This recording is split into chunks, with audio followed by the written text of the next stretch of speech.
This is Jennifer Pope Baker. I'm president of Women's Fund, and I'm so pleased to have such a nice audience with us here today.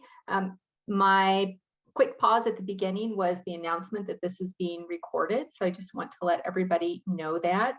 And this is set up as a webinar, so you will only see the person who is speaking. The audience will never be visible, but you all have an opportunity to put questions in the Q&A, which is typically shown at the bottom of your screen next to the chat. So during our conversation, you can add questions and answers. Questions and the answers will come at the end of our time. So today we are going to have an intimate conversation with Tamara Winfrey-Harris, who is the author of Dear Black Girl, Letters from Your Sisters on Stepping into Your Power. Tamara is also a Women's Fund Advisory Board member, the Vice President of Community Leadership and Effective Philanthropy for CICF. She's a yoga instructor and someone who I am very fortunate to call a friend. If you go to Tamara's personal website, tamarawinfreyharris.com, the first thing that you'll see is this powerful quote from the Washington Post, which says, "Half Mythbuster, half Crusader, and all the way fed up." And while I think that sums up Tamara perfectly, let me tell you just a little bit more about this Wonder Woman. Tamara Winfrey-Harris is a writer who specializes in the ever-evolving space where current events, politics, and pop culture intersect with race and gender. She says, "I want to tell the stories of Black women and girls and deliver the truth to all those folks who got us twisted, tangled up in racist and sexist lies. I want my writing to advocate for my sisters. We are better than all right. We are amazing." In addition to Dear Black Girl, Tamara is the author of The Sisters Are All Right, Changing the Broken Narrative of Black Women in America. And yesterday, she and we celebrated that the second edition of this book was released. The award-winning Sisters has been optioned by Wise Entertainment and, get this, Gabrielle Union's production company, All Have Another, to be turned into a dramedy for television. So I'm hoping that means that we will be able to see and celebrate Tamara receiving an Emmy sometime soon. Tamara's work has been published in media outlets including the New York Times, The Atlantic, Cosmopolitan, New York Magazine, and the Los Angeles Times. Her essays have also appeared in the Lemonade Reader, Beyonce, Black Feminism and Spirituality, The Burden, African Americans and the Enduring Impact of Slavery, and Black in the Middle, an anthology of the Black Midwest, as well as other books. Joining Tamara for this conversation are two women who contributed letters to Dear Black Girl, and I'm excited for us to be able to hear from them as well.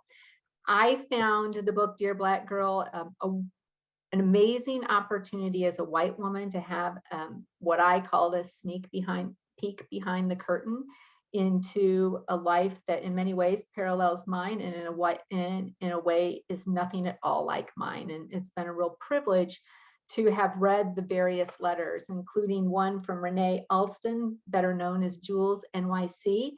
She is a journalist, host, and executive producer of Drop-In Jules Radio, a radio show vested in showcasing the aspects of Black culture from activism to the arts, and prides itself on the thought-provoking content and interviews told in our voice through our lens. The show can be heard every Friday night at 9 p.m. on WKCR 89.9 FM, which broadcasts live in New York, New Jersey, and Connecticut, along with major podcast streaming platforms. So keep that in mind when you're traveling. And also Deshong Perry Smitherman.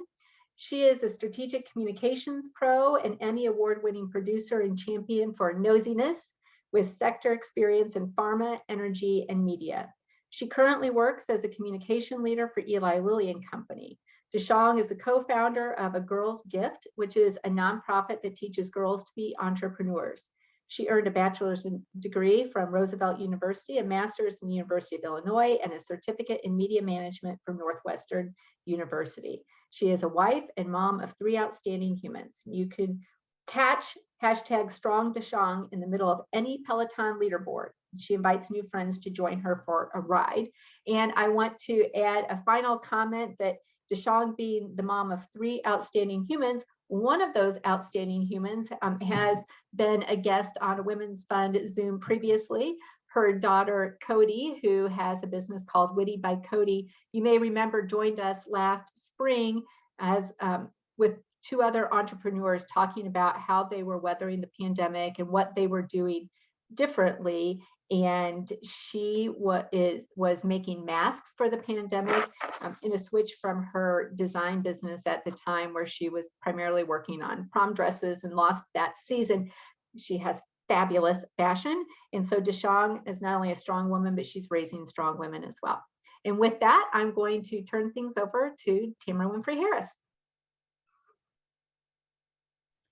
Hello, and thank you, Jennifer. So I just want everyone to know, if anyone is coming to the Martin University fundraiser tomorrow, I am going to be wearing something created by one of Deshang's wonderful humans. So I'm going to look fabulous, and you will know that is because of Cody Banks. So Deshang and Renee, join me. Turn on your cameras. I feel so alone. I can't tell you how excited I am to talk to these women. They are amazing. I thought I would start us off by kind of telling the origin story of Dear Black Girl. And Deshang knows this because she was part of it. Because as I was touring around promoting my first book, The Sisters Are All Right, I remember exactly when it happened. Deshang and I were driving down 69 from Detroit. We had spent the weekend doing book events, and we looked at each other and we recognized something strange was happening. And that was when we spoke to groups of women, because Deshang was my publicist at the time. When I spoke to groups of Black women, sometimes, they would reject the stereotypes, negative stereotypes about themselves. So they would reject, those core stereotypes about being hypersexual and about being aggressive and loud and dangerous. They would reject the idea of being, the mammy stereotype of having to be servile and submissive. But when they started talking about younger women and girls, suddenly some of that language started to creep back in the ways they talked about women who were younger than them, which shouldn't be a surprise, right? Because we all grow up in this society that, teaches us all of these isms, sexism and racism, and, we absorb it too. Do you remember this conversation, Deshang? And so fast forward a few years, and I was doing an intergenerational workshop here in Indianapolis with two dear friends for Kepper Institute.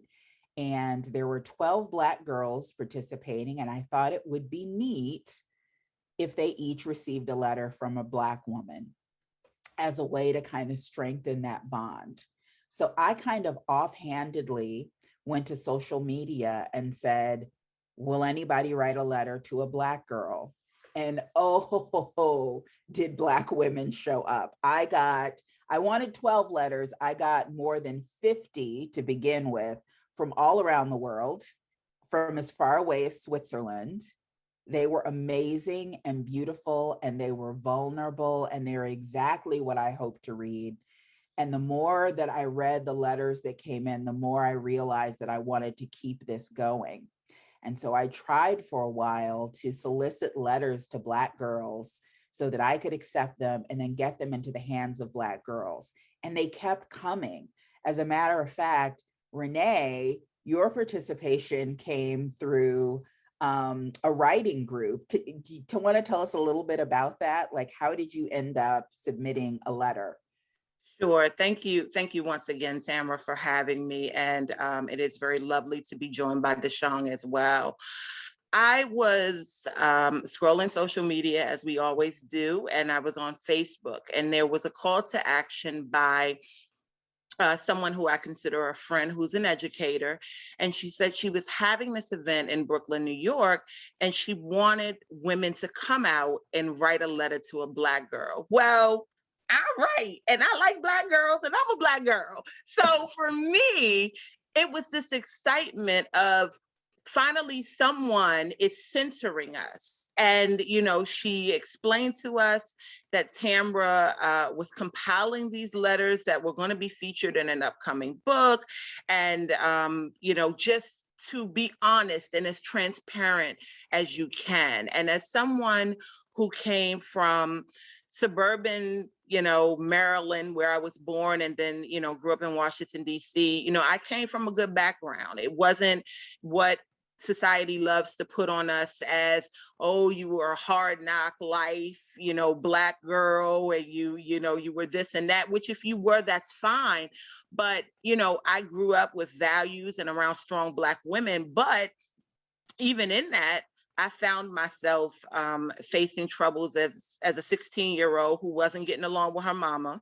And, teen girls know what that looks like, some to my mother's detriment and some to, me just being a teen. But what we fail to realize is that certain things get passed down from generation to generation. And my mother was 18 when she had me. So she didn't have it all figured out. I'm 41 now. And so I found myself running away from home and then getting locked up because I was trying to, fend for myself in the streets, so to speak. And so I had a criminal record at 16, though I was an honor roll student. So, I never forget the white judge looking at me in the courtroom and saying, "You are a menace to society and you will never amount to anything."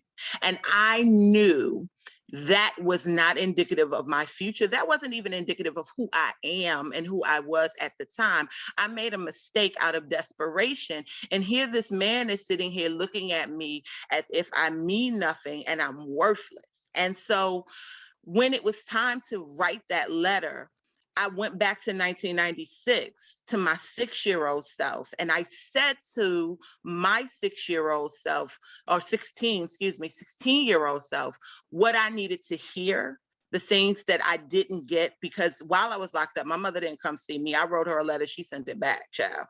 And so there was someone out there who resonated with my story, who knew that there was something deeper inside of them than what society has pegged them as, even for their mistake, and not giving us as Black girls the grace to make mistakes and overcome from that. So it was very important for me to go and write this letter. And that's exactly what I did. And not only did I write a letter that day, I came back for a second round and wrote another letter. But what happened in that session was a fellowship between Black women, young, old, elderly, where we sat and talked in a way that felt like home.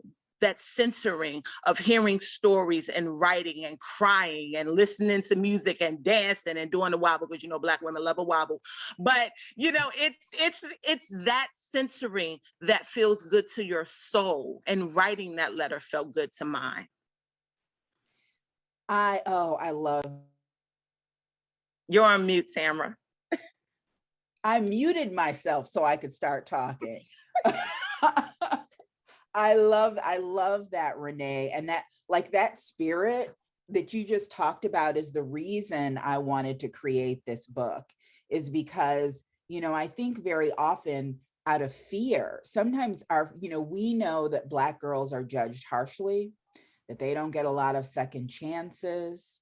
That is the world we live in. And so I think sometimes we as mothers, as aunts, as educators, we want so much for them to be okay and to not stumble that we approach them like this instead of like this, with open arms, with vulnerability. We tell them, you shouldn't do this, instead of saying, let me tell you about what happened to me. And I want to talk a little bit about Deshong and why Deshong wrote a letter. And I want both Renee and Deshong to read their letters. But I thought I would read a little bit of the preface so that you understand the why behind this book. The preface is called "We Are All Right." And it starts, "My Black girls, you tell me things.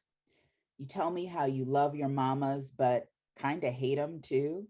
You tell me about the boys at school who text dirty messages. You tell me about beauty insecurities, 2 big noses and 5 heads.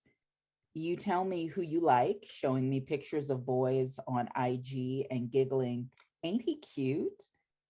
You tell me these things and I smile. it has been a while since I was a girl, but I remember hating my parents' rules and being insecure about my looks. I remember the trifling boys and the superfine crushes. Some things about Black girlhood never change. But you tell me other things too. You tell me about anxiety or depression that will not let go. You tell me about social media memes that leave you feeling demeaned and hated.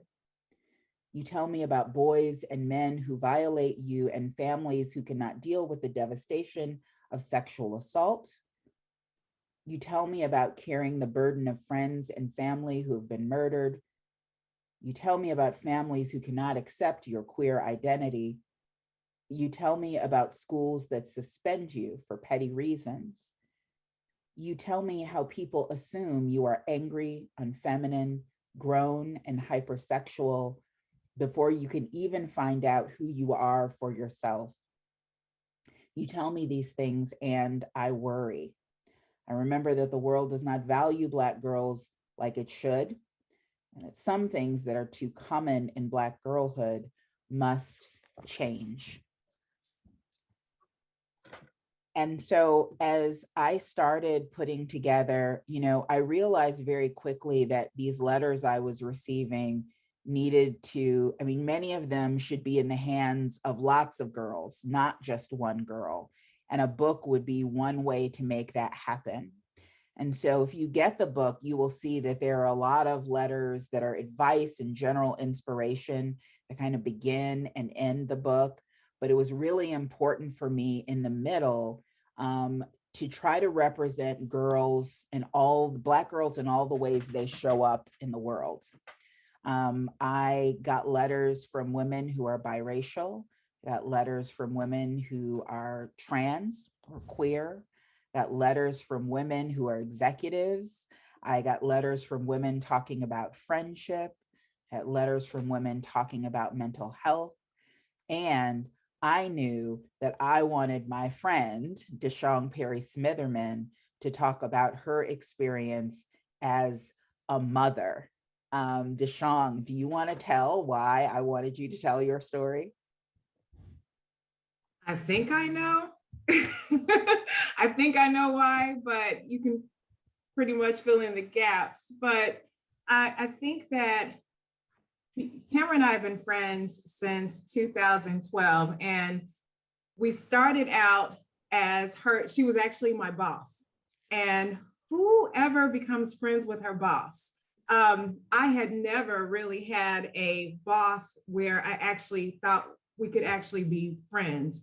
But we became real friends and we became fast friends. And I always like to get this out of the way. She really showed me the way when it came to this new role for me, which was in public relations. So thank you. I thank her in every call that we're on because she means the world to me. But it was also the first time in my life where I had a boss where I could open up about my past. And I often have this very strong exterior.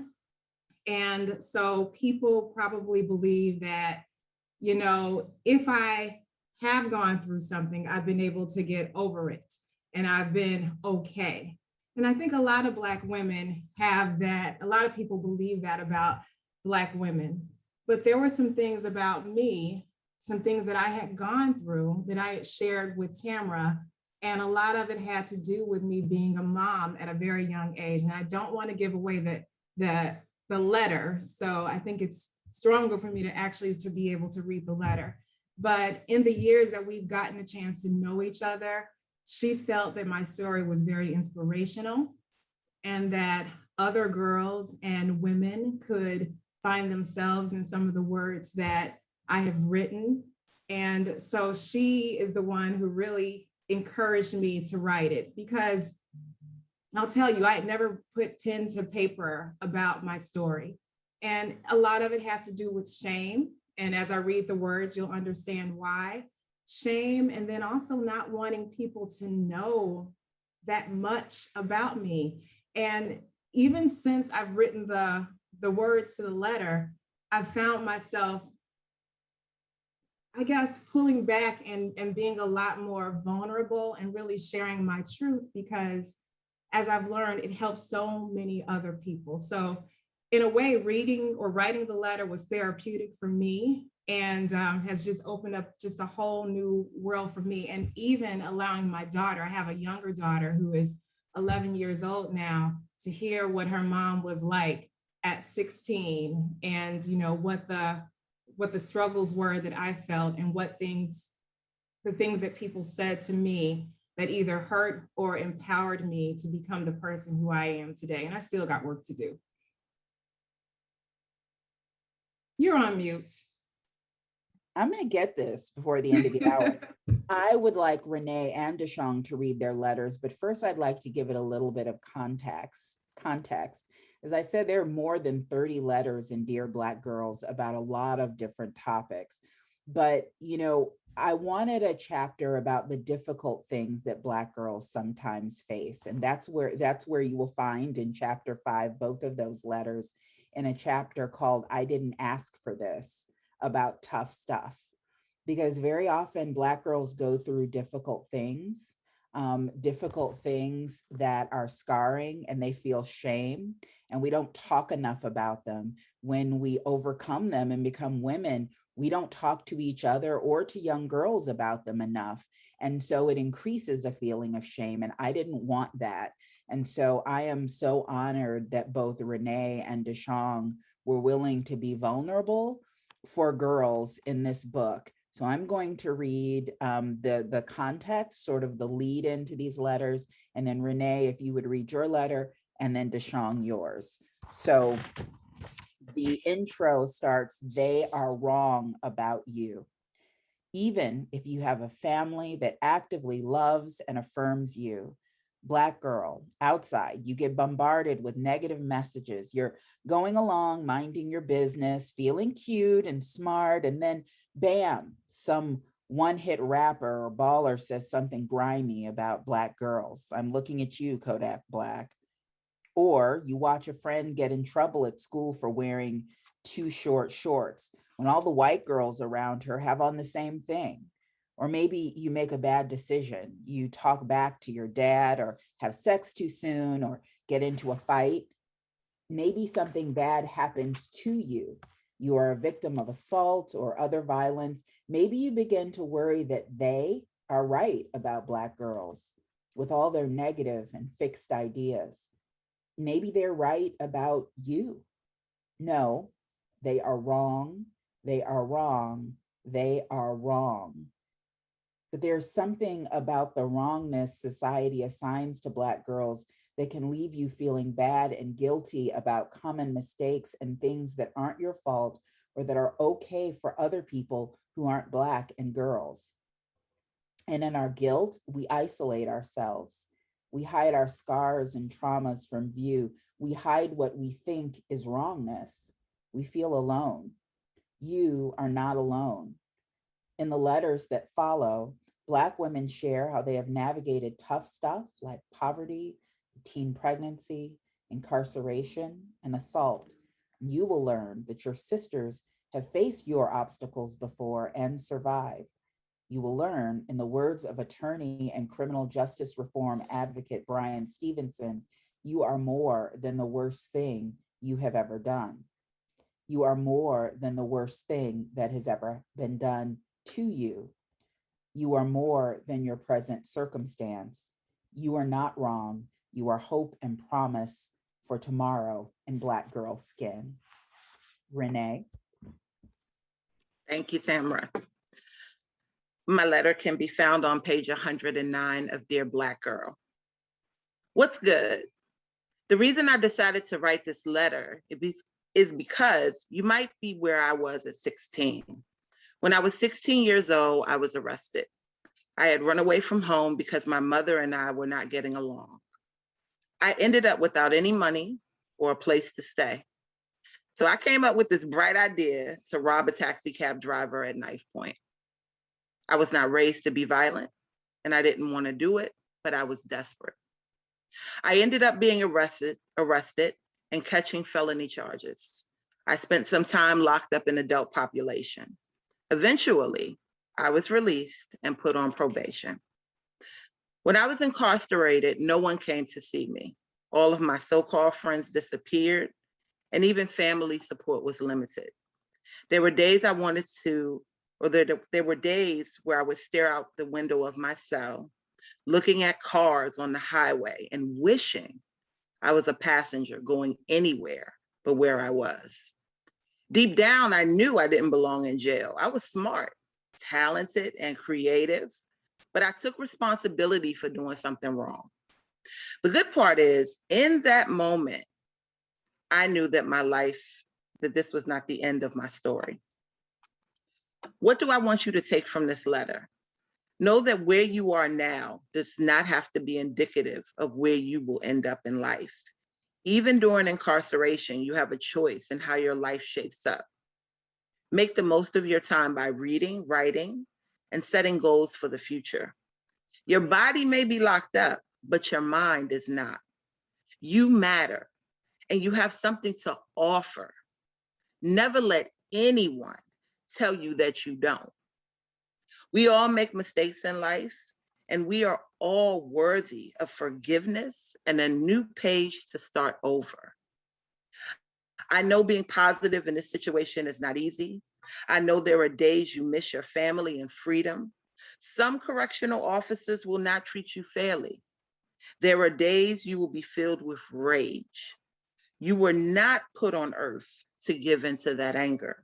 You were put here to be a light and a vessel of greatness with endless possibilities. I believe in you. I am rooting for your success and your happiness. Chin up, baby girl. Queens, don't let other queens drop their heads or standards. I'll be praying for you. Renee.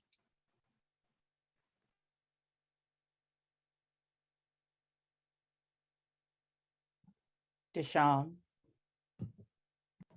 Renee, that was so beautiful. Thank you so much for your words. That was great. Okay, so my book, or my story, my book, one day I will have a book. My story is on page 104. So a couple letters before Renee's, if you'd like to follow along. And I start with, well, I'll just read it. Dear badass mama, 22 years ago, I walked across the stage and received a college degree in journalism with my mom and dad cheering me on. I walked off that stage and right into a job, working as a researcher for the Oprah Winfrey Show. I know, right? I even got to be Oprah's hand model. I left there and went on to graduate school. I finished in 18 months and packed my bags for Phoenix, Arizona, where I worked for a TV station, the local newspaper, and a community college. Black women be working. That's not in the book. That's just my ad. Since then, my career has taken me across the country and around the world. I met President Barack Obama's grandmother, Mama Sarah, in Kenya. I've won 3 Emmy Awards for my skills as a TV newscast producer. I've worked for one of the world's largest pharmaceutical companies as a global public relations leader. I've been a college professor, and I co-founded an organization that teaches girls like you to be entrepreneurs. Sounds cool, right? Well, I need you to know that when I was 16 years old, most people doubted I would do any of this. In fact, they didn't believe I would even finish high school. You see, when I was 16, I was curious about what sex felt like. So I tried it with a boy I thought I loved, and I ended up pregnant. And later, he would end up going to prison for 13 years after committing a crime. I was so ashamed and scared that I hid it from my parents until I was 6 months along, a terrible decision that was dangerous for me and my baby girl. When they found out, my parents were disappointed, but they embraced us, protected us, and loved both me and their first grandbaby unconditionally. But not everyone else did. One thing that happened back then, I will never forget. I was invited to be on a talk radio show for a segment about teen pregnancy. I sat there and I listened while people called in and berated me and the other girls.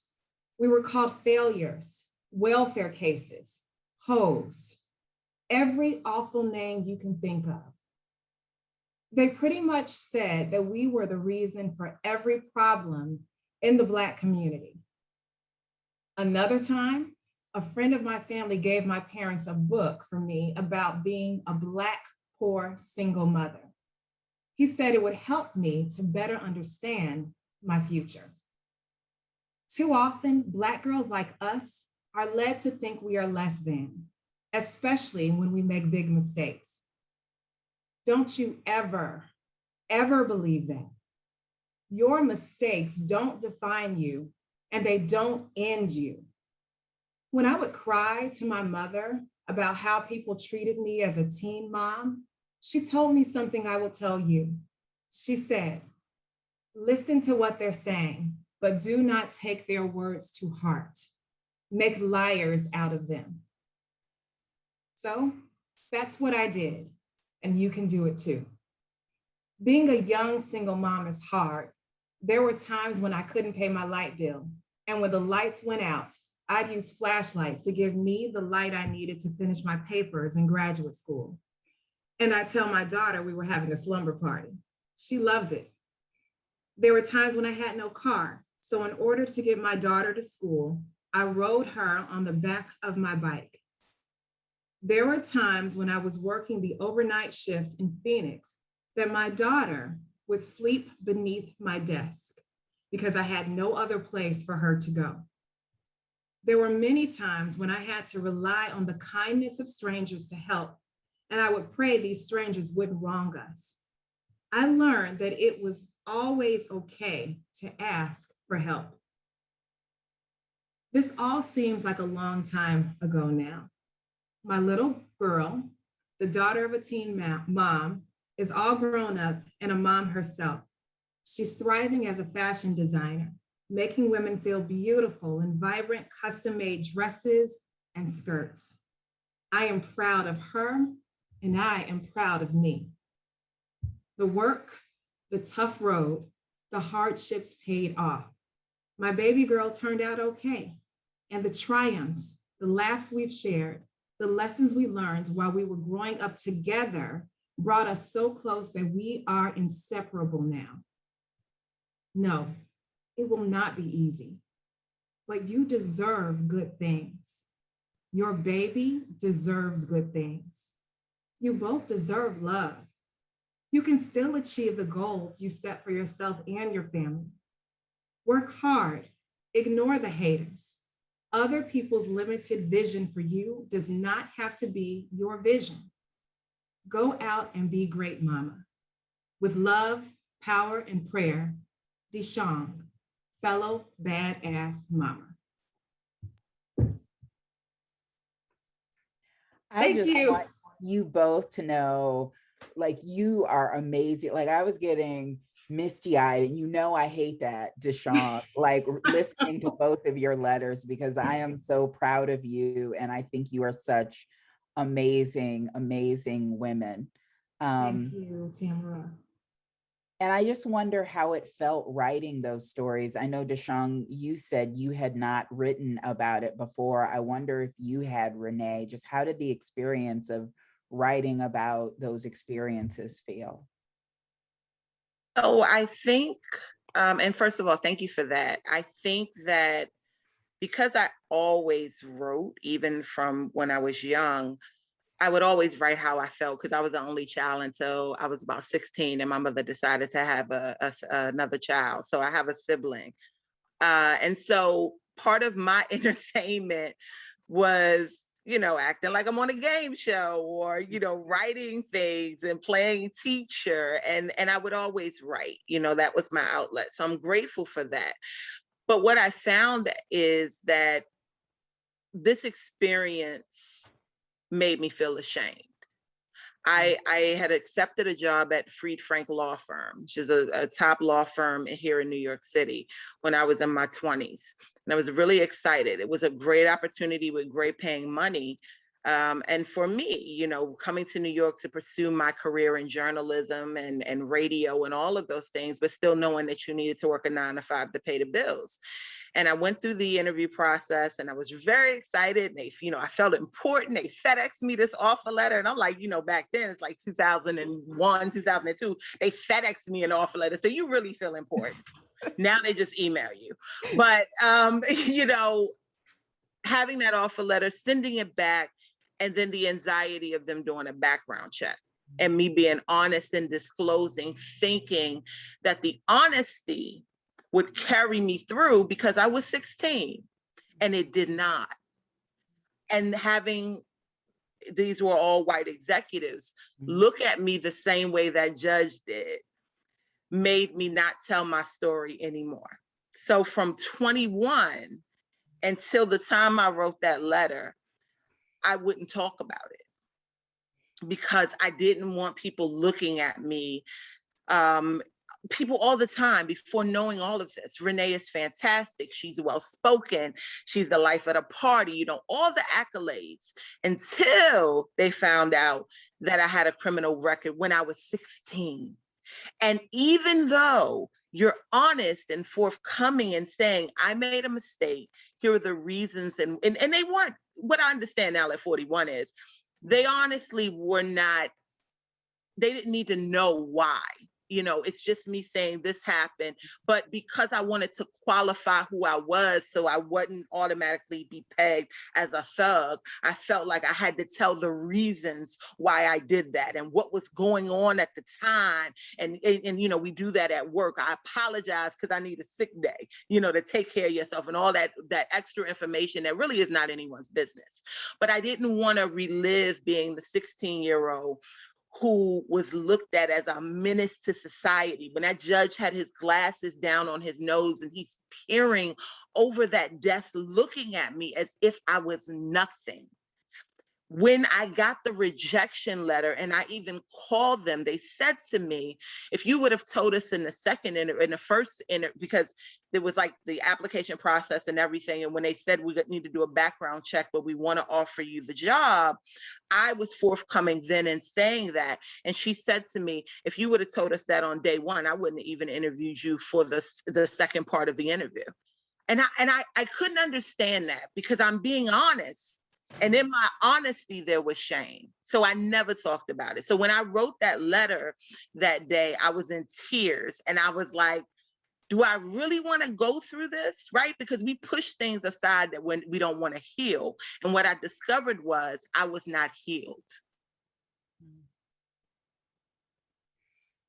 And, that's a loss, not just for you, because you don't have the opportunity to heal, but that's a loss. I mean, we know Black girls are suspended from schools at an alarming rate, and channeled into, the school to prison pipeline. Black girls are the fastest growing group in the juvenile justice system. And so those girls are not hearing from women like you who survived that and went on to thrive, because you're made to feel shame and because you're penalized for your vulnerability. So they don't get to feel that vulnerability and know that they should not feel shame. Deshawn, what about you? You are not frozen. Okay. Okay. Okay, good. Okay. I will say that I was a journalist, I'm always a journalist. So I am a journalist, and my whole career was about telling other people's stories. So always, really asking the questions to really have people pull out the deepness or the depth of their lives, those hard stories. I could make people tell the hard stories to me, but it was hard for me to put my truths on paper. And I'll say, I think that I love the letter that I've given, but I also think that there were some things that I needed to discuss more when it comes to being vulnerable. So Renee, just like you, I had a situation where I was going out for an internship at the South Bend Tribune, and the woman who I interviewed with, it was a very promising interview. And for me, back at this time, it was going to be a big deal to work at the South Bend Tribune. And I shared with the woman that I had, I think at the time, a 4-year-old daughter. And the interview just started to sour after that. And before I left the interview, she said, well, who's going to take care of your child if you get this job? And it floored me that someone would ask something like that. And so that made me start not talking about my child and hiding the fact that I had a baby. And I don't write about that. And that's something that was something that I needed to share. So in my next interview, which was for the internship at the Oprah Winfrey Show, it was once again, an awesome interview. And they said yes. And I didn't tell them that I had a child. And I can remember my father, he's passed away now. He said to me, because I was honest with him about what I didn't do. And he said, how you gonna hide a whole baby? And I was like, I don't know. I'm just gonna, we're just gonna hide her until I feel more confident in sharing this with employers, because they are gonna look down on me. They're not gonna give me the opportunities. They're gonna make the judgments about what salary I get, whether I can do the work, and I don't want that. So I started hiding my child. So that was a miss that I had in sharing my story. And then also there were just so many times where I had felt discrimination. And all of that stuff, Tamara knows this, is starting to come out now, because I'm now starting to do a little bit more writing about my experiences. But it was hard. It was very, very difficult to make those words come out and to just to be vulnerable when you lived with this much shame. And even with the things that I felt that I've been able to accomplish, I still felt like I had this ugly disease of teen parenthood or teen motherhood, single mom, being a single mom at such a young age, that people would discriminate against me or make judgments about me. And so it was hard. It was hard, but thank you for making me do it. I will always push you and you push me. I'm wondering, and we're starting to get some questions in the Q&A in the chat. I'm wondering, like, in addition to, it sounds like writing the letter was cathartic for both of you. And I've heard this from some other women, that also reading the letters, when I ask people to read letters, I said the sweet spot was like, pretend you're writing for a young woman that's maybe like 15 to 21. But I've heard from a lot of adult women that reading these letters were useful to them too. How was it for you reading the other letters, hearing each other read their letters? Well, I think that I've always walked through life knowing that there's a story in everyone. Some stories are tragic, some are great. And so for me, it was great to see so many Black women be able to tell their story in their voice through their lens, which is pretty much the motto for my show, because we don't get that opportunity. Someone else tells the Black experience. Someone else that's not Black tells the Black experience. So for Black women to tell a story, not of, I'm a caretaker for someone else, I have my superwoman cape on all the time, but to tell their honest truth about how they feel and be unapologetic about that was soothing. It was literally a mental health session for me, and also unraveling all that Black girls and Black women go through on a daily basis, and not having to worry about what someone thinks about you because of your opinion, and not having to validate, is this okay for me to say I feel this way? But just being able to be in that moment and be that transparent. So to read those things, whether it's you talking about LGBTQIA to molestation, to being incarcerated, or to being a teen mother, for me, it was eye-opening, because in every story, there was something that I could resonate with. And if I couldn't resonate with it, I saw it in my grandmother. I saw it in my aunt. So this lineage in this book, it's like I didn't know some of these authors, but I did know them. We all know them. And I think that's very important. But also, it's important for men to read this book and understand that these are the things that your daughters and your nieces and your wife and your girlfriend are going through, to better understand how to deal with us and to hold space for us. Men and non-Black women and non-Black men. There is, I think, to learn about us, but also we are human with all of the complexity that implies. And many of these experiences in the book are not just Black girl experiences. They're experiences. I say all the time, if, when we have to read the literary canon in school, and, everyone says that, like, I'm supposed to read Moby Dick and get something from that. Well, then you can read Dear Black Girl and take something away from that, even if you're not a Black girl. Yes, everything that Renee said, she said it so eloquently. And I don't know if you said it, but also for mothers as well. So raising a little Black girl and then still raising a 30-year-old daughter. She would not say that I'm raising her. She's doing very well. But I find so many of my sisters and so much of my daughters in this book. So it really is, it's more than chicken soup. It's like a whole Sunday dinner. I mean, this is comfort food. It really is, within the pages. And then I'll also say that if you haven't gotten a chance to, if reading it, page by page is not your thing, I'm an Audible junkie, listen to it, because the two people the two narrators that Tamara has are excellent in sharing our stories. I mean, I love the way that mine is read.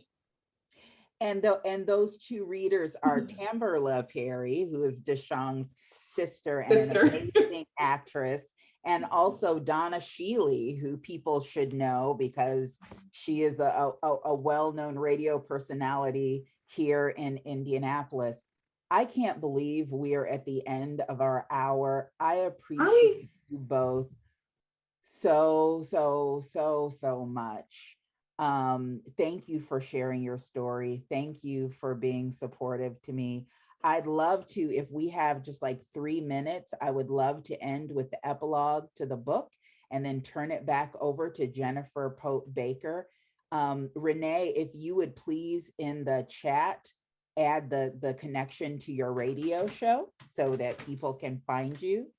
And I will share the epilogue to this epilogue to the book goes out to all Black women and girls and other women and girls who are listening. Pick up your oyster knife. I love you, Black girl. I love Black girls in Afro puffs and Black girls in bundles of Remy. I love the daddy's girls and the fatherless ones. I love the little sisters who make straight A's and the ones who skip school. I love the hood girls and the suburban girls and the country girls too. I love the quiet girls and the loud girls, the lip smacking, smart talking ones. I love the saved girls and the heathens. I love the girls who stay in sweatshirts and J's and the ones in the tight Fashion Nova fits. I love the happy girls and the anxious girls and the girls battling depression. I love the trans girls living defiantly. I love the girls in the library and the ones on the basketball court. I love the virgins and the young mamas. I love the girly girls and the butch girls. I love the girls who fight. I love the girls who love boys and the girls who love girls and the girls who love both or neither. I love you, Black girl, unconditionally. And whether you are 15 or 50, you hear me today. I love you whether you look or act like they say you should. You are not wrong. And when you are wrong, I love you with all your flaws. No matter what choices and mistakes you have made, no matter where you live, no matter what you look like, no matter what thing has happened to you. And the greatest thing you can learn is to love yourself unconditionally too. Maybe the hardest thing you have to learn. And I hope the letters in this book have shown you how. One other thing, Black girl, you must learn to love other Black women and girls the same way. Love us whether we look or act like they say we should. We are not wrong. And when we are wrong, love us with all our flaws, no matter what choices and mistakes we have made, no matter where we live, no matter what we look like, no matter what thing has happened to us. This does not mean you have to become the target for another Black girl's pain or anger or trauma. It doesn't mean you have to silence yourself in the face of Black women. It means you must give your sisters grace and understanding, the benefit of the doubt. So few people give us that. We owe it to each other. We have to acknowledge each other's humanity, even maybe especially when we are walking away. And I hope the letters in this book have shown you how to do that too. Because we are sisters, Black girl. We have to take care of ourselves and each other. You are me, I am you, and we are all right. Inside each of us are tiny pieces of our foremothers, Sarah Boone's ingenuity, Danya Luna's unforgettable beauty, Toni Morrison's incomparable wisdom, Mamie Till's fierce love, Aretha Franklin's creativity, Marsha P. Johnson's fearlessness, Harriet Tubman's will to survive, Katherine Johnson's genius, Michelle Obama's grace. Black girls are made up of all that magic, birthed in the African sun, baptized by the Middle Passage, and burnished by America. That is a power that no one else can claim, just us. We are sisters. You are me. I am you. And we will get free together. Zora Neale Hurston, a great Black woman writer, once said, I do not weep at the world. I am too busy sharpening my oyster knife. An oyster knife is a utensil used to crack open the shell of an oyster to get the tasty meat inside. Zora meant that she wasn't wasting time thinking about the hard parts of being Black and a woman. She didn't care what other people said about her. She was busy trying to get at all the good stuff life had to offer. Celebrate your Black girl life. Celebrate us. Be like Zora and get that oyster girl.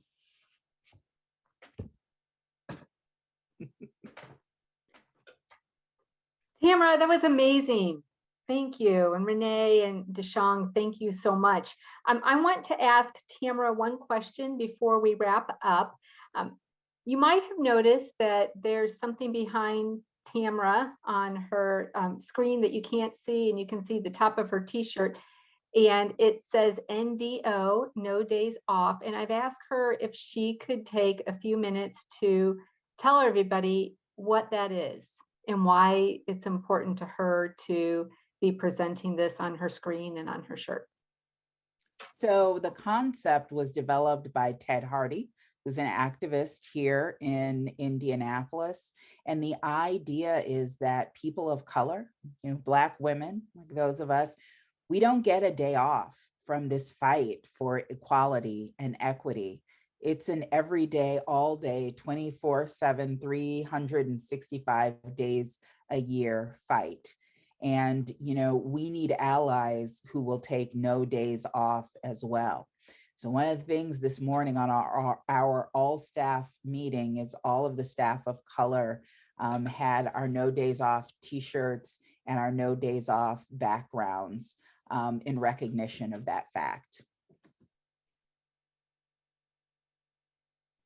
Thank you, Tamara, for sharing. And I think that your book and the no days off are a really good reminder to everybody who looks like me, myself included, to really work hard to be considered an ally. I don't think that if you're white, you can raise your hand and say, I'm an ally. It's the work you do, not the talk that you do. And is it happening? I purchased a lot of these books to send to my friends, Black women and white women alike, because I think it is a great understanding for everyone. I know that white women were not your intended audience, Tamara, but thank you for creating, along with all the letter writers, something special for those of us who would like to be allies so we can learn and understand more. I'm so appreciative of Deshong and Renee for sharing your greatness and your vulnerability. I think your vulnerability is greatness as well. And if more of us were willing to share our vulnerability with each other, I think that the world would spin in a more even way, that we can be accepting of not only when we demonstrate our wonderfulness, but also when we demonstrate those hard parts in our lives that we struggle with. I appreciate everybody from Women's Fund who joined us today. Your support of our work is really meaningful. All of the guests today are people who've made contributions to furthering our work with women and girls and ensuring that we are able to mobilize people and ideas and investments so every woman and girl in our community has an equitable opportunity to reach her full potential, no matter her place, race, or identity. Women's Fund can't do this by ourselves. We are part of an engine, but we need fuel for that engine, and we need good advice for how to move forward. So thank you to everybody, especially our panelists and all of our Women's Fund friends who are here today. We'll look forward to seeing you another time. And don't forget Tamara's comment about unconditional love. We all need to give it to ourselves and to others. Thank you. Thank you. And thank you, Women's Fund and Jennifer, for all that you do. Bye. Thank you.